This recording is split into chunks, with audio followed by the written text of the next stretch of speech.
Bonjour, le numéro 153 de Naturellement, la revue trimestrielle du MNLE vient de paraître. Avec des dossiers scientifiques rigoureux, des témoignages de terrain et des analyses politiques éclairantes, cette revue nous rappelle tout d'abord que la préservation des humains et leur environnement est incompatible avec les guerres et l'économie de guerre. Notre dossier phare explore l'étang de Berre, plus grande lagune de France, territoire de contradiction. Un milieu naturel profondément transformé par les humains, mais qui voit le retour spectaculaire des austères. Ce sont des plantes marines essentielles qui recolonisent progressivement la lagune après avoir quasiment disparu. L'étang de Berre est aussi l'objet d'un débat de société crucial. Comment concilier besoins industriels, énergie décarbonée et protection environnementale ?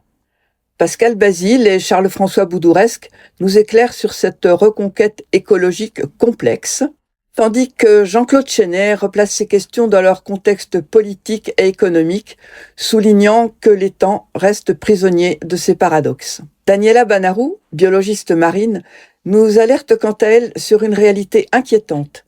Métaux lourds, pesticides interdits et polluants organiques s'accumulent dans les écosystèmes méditerranéens.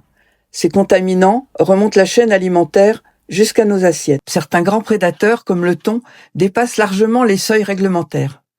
En conclusion, l'auteur donne une recommandation clé.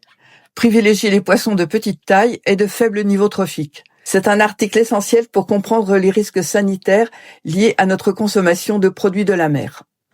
Autre grand sujet, les incendies. L'année 2025 s'impose comme l'une des plus dévastatrices. Robert Quincé, maire de Saint-Pierre-des-Champs dans l'Aude, témoigne sur l'incendie criminel qui a détruit cet été 17 000 hectares sur 16 communes, avec un élan de solidarité remarquable, mais des conséquences durables sur l'agriculture, la viticulture et les écosystèmes. Le lien avec le changement climatique est sans équivoque.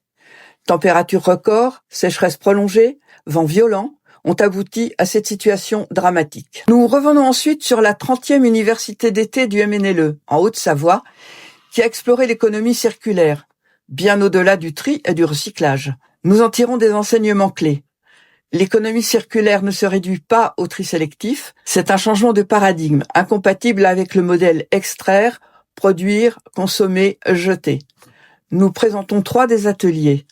L'économie circulaire et la sociologie, le cas Vincorex, une usine de chimie dans l'Isère, et l'atelier Zéro déchet, qui questionne la règle des 5 R, vous découvrirez de quoi il s'agit dans l'article, face à un système favorisant surproduction et surconsommation organisée.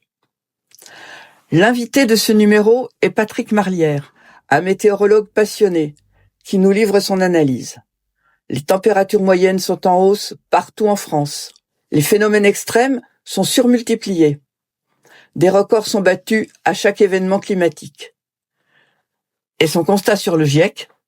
Les rapports du GIEC sont très critiqués, nous dit-il, mais les météorologues qui informent se font incendier sur les réseaux sociaux et certains reçoivent même des menaces de mort. Un témoignage essentiel sur les défis de la communication scientifique face aux climato-sceptiques. Enfin, je terminerai par notre appel aux dons. Le MNLE a besoin de vous. Face au désengagement de l'État et à la réduction des aides publiques, le MNLE lance une campagne de dons via Hello Asso du 1er novembre au 31 janvier 2026. Nos objectifs : équiper nos comités en matériel professionnel pour développer notre web TV, recruter un apprenti en alternance et renforcer notre communication. Chaque don compte et il est déductible des impôts. Voilà, c'est tout pour ce numéro. Bonne lecture et à bientôt.